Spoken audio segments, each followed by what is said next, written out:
तो यो WhatsApp guys, कैसे हो आप सभी लोग। Welcome back to my channel. और आज हम पढ़ेंगे क्लास 8 का chapter first, how the camel got his hump. और जिस बुक का नाम है इट्स सो हैपेंड। तो हम स्टार्ट करते हैं। सबसे पहले हम इसकी समरी पढ़ते हैं। The world had just began and the animal were working for humans. There was one lazy animal that did nothing and said nothing but hump. When the clever Jinn was at his wits' end. तो हम start करते हैं first. In the beginning, when the world was new and the animal were just beginning to work for man, there was a camel and he lived in the middle of howling desert because he did not want to work.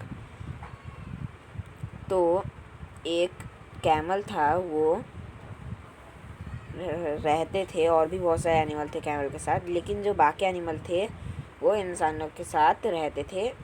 और जो camel था वो हाउलिंग desert के बीच में रहता था और वो कोई काम नहीं करता था।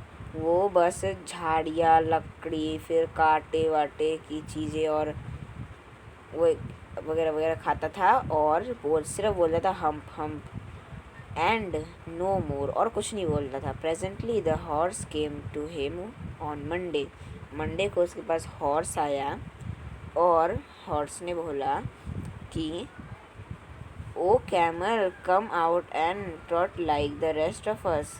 चलो कैमल, हम चलो थोड़ा घूमने चलते हैं पैदल पैदल। तो उसने कहा हम्प, और हॉर्स उधर से चला गया और इंसान को जाके, जो मैंस थे, आदमी थे, उसको जाके सब बोला। फिर उसके बाद जो डॉग था वो उसके पास गया एक स्टिक उसके मुंह में लेके, और उसने कहा oh camel, come and fetch and carry like the rest of अस।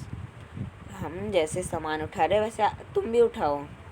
लेकिन कैमल ने कहा हम्प हम्प, और जो डॉग था वो चला गया। और ये डॉग ने भी जो आदमी था उसको यही बताया कि वो हम कह रहे हैं।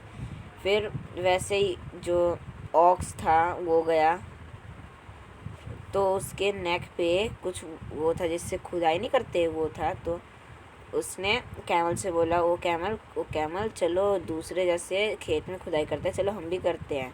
लेकिन कैमल ने बोला हम्प। ऑक्स भी वहाँ से चला गया और आदमी के पास जाके बोलने लगा कि वो हम कह रहा है और कुछ नहीं कह रहा।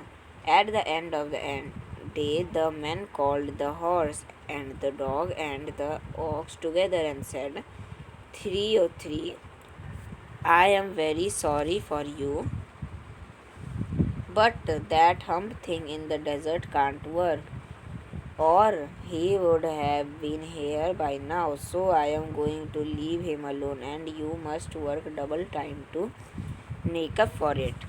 तो अगर वो कैमल काम नहीं करेगा तो इन तीनों जानवरों को ही तो वो काम करना पड़ेगा। इसलिए उस आदमी ने कहा कि ये जो हम्प चीज़ है वो इस डेज़र्ट में काम नहीं करेगी, तो तुम उसको अकेले छोड़ दो और तुम तीनों मिलके काम करोगे और डबल टाइम, मतलब ज़्यादा काम करोगे ताकि तुम जल्दी वो काम कर सको। That made the three very angry, जिससे वो तीनों बहुत गुस्सा हुई क्योंकि उनको ज़्यादा काम करना पड़ रहा है अब।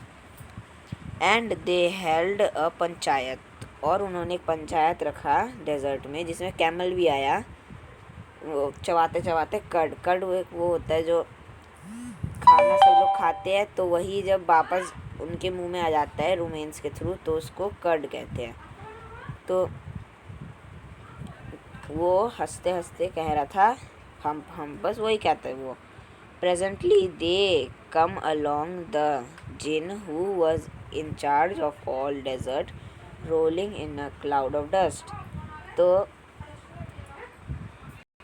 उधर एक जिन था जो पूरे डेजर्ट का इंचार्ज था, तो वो अपने साथ एक भवंडर सा क्लाउड लेके आया। ये आप देख सकते हैं, इधर पिंक कलर के भवंडर उसके नीचे घूम रहा है, जैसे कि असलियत में भी जिन आते वैसे ही। Djinn of all desert said the horse, it is right for anyone to be ideal. Horse ने कहा कि क्या ये सही है कि हर एक जानवरों को क्या काम करना चाहिए सबकी तरह? तो जिन ने कहा हाँ, क्यों नहीं। तो जो हॉर्स था उसने कहा कि लेकिन डेजर्ट के बीच में एक एनिमल है जिसका जो बहुत लंबे पैर है उसके और बहुत लंबी गर्दन है और वो मंडे से कुछ काम नहीं कर रहा है, तो आप उसको जाके कुछ कहो। तो जो जिन ने सीटी बजाते हुए कैमल के पास गया और उसने कैमल के पास जाके देखा कि वो बस हम्प हम्प कह रहा है। और फिर and he won't plug said the ox, और जो ऑक्स था उसने कहा कि वो कोई सा काम नहीं कर रहा, मैंने उसको खेती करने के कहा था तो वो भी नहीं कर रहा। Very good said the djinn, I will hump him if you will kindly wait a minute. तो जिन ने कहा कि मैं उसको भी हम्प करके आता हूँ, आप तुम लोग बस 1 मिनट रुको। तो ये एक दूसरी समरी है, ये भी पढ़ते हैं। The djinn remonstrated the camel who said hump. The camel's beautiful back suddenly grew a lump which was the camel's hump. The jinn assured the camel his hump would away to be a help, not a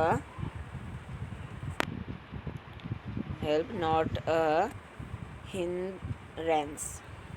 The djinn rolled himself up in his dust cloak. उसने अपने आप को वही dust के भवंडर में छुपा लिया और वो डेजर्ट से गया सीधा कैमल के पास, और वो देख रहा था कि जो कैमल है वो पानी के अंदर बार बार झाँक रहा है। तो जिन ने कहा कि मेरे दोस्त तुम ये क्या कर रहे हो? What this I hear of doing no work, तुम कोई भी काम नहीं कर रहे हो, मैंने ये सुना सब के ये कह रहे हैं। The djinn sat down his with his chin in his hand while the camel look at his own reflection. तो जो जिन था वो हाथ अपना चिन के नीचे रख लिया और उसकी तरफ देखने लगा, लेकिन वो फिर भी पानी के अंदर ही देखे जा रहा अपने रिफ्लेक्शन को। You were given the 3 extra work every since Monday morning, all an account of your idleness, said the jinn, and he went on thinking with his chin in his hand. तो वो ऐसे money मैंने सोचने लगा कि Monday morning से ये कुछ काम नहीं करो और 3 जो एक्स्ट्रा जानवर थे उनको काम करना पड़ रहा है। फिर मनी मन चिन के नीचे हाथ रख के ऐसे सोचने लगा। फिर जो कैमल ने फिर से कहा hump, I should say that again if I were you. तो जिन ने कहा कि अगर मैं तुम्हारी जगह होता तो मैं ये बार बार हम्प नहीं कहता। जिन ने कहा you mid say it once too often, I want you to work. तो जिन ने कहा कि मैं तुम्हें काम करता हुआ देखना चाहता हूँ। And the camel said hump again, वो हम्प वापस कहने लगा। But no sooner had he said it than he saw his back that he was so proud of, puff up and puffing up into a great big hump. तो उसकी जो पीठ थी, पीठ पे उसका एक बड़ा सा हम्प उग गया था जिस पे वो बहुत प्राउड करता था कि, लेकिन अब उस पे एक वो हम्प उग गया था, फूल गया था उधर एक। तो डू यू सी दैट, जिन ने कहा तुमने देखा? That your very own hump that you were bought upon your very own self by not working today in Thursday, and you were doing no work since Monday when the work began, now you are going to work, how can I, said the camel. तो जिन ने कहा कि देखा जिस पे तुम बहुत proud करते थे अब वो कितना गंदा लग रहा है, अब ये तुम्हारे वैसे हुआ है कि तुम काम नहीं करते थे इसलिए तुम्हारे ऊपर ये हम्प हुआ है। तो कैमल ने कहा कि मैं क्या करूं? With his hump on my back, मेरे हम्प जो पीठ हो रखा है उसके लिए मैं क्या करूं? That has a purpose, said the Jinn, all because you missed those 3 days. कि तुमने ये 3 दिन कोई काम नहीं किया है, तो अब तुम 3 दिन लगातार काम कर सकते हो बिना कुछ खाए पिए. And the camel went away to join the 3. तो अब कैमल चला गया उन तीनों हॉर्स, डॉग और ऑक्स के साथ काम करने. And from the day on this the camel always wear a hump. और तब से जो कैमल है वो हमेशा एक हम्प अपने पीठ पे रखे रहते हैं. We call it hump now, not to hurt his feeling, but he has never yet caught up with the 3 days that he missed at the beginning of the world, and he has never yet learned how to behave. तो तब से वो 3 दिन तक कोई काम नहीं किया, इसलिए उसका जो हम्प है वो अभी तक वैसा क्या वैसा ही है. जब से उसने शुरुआत की थी तब से वो नहीं ऐसा भी नहीं सीखा है कि कैसे बिहेव करते, और ना ही तो उसका हम्प अभी तक उधर से गया है. तो इस कहानी को लिखा है रुडयार्ड किपलिंग ने. तो आपको वीडियो कैसी लगी? अगर आपको वीडियो अच्छी लगी तो इस वीडियो को लाइक से सब्सक्राइब कीजिएगा. Thanks for watching.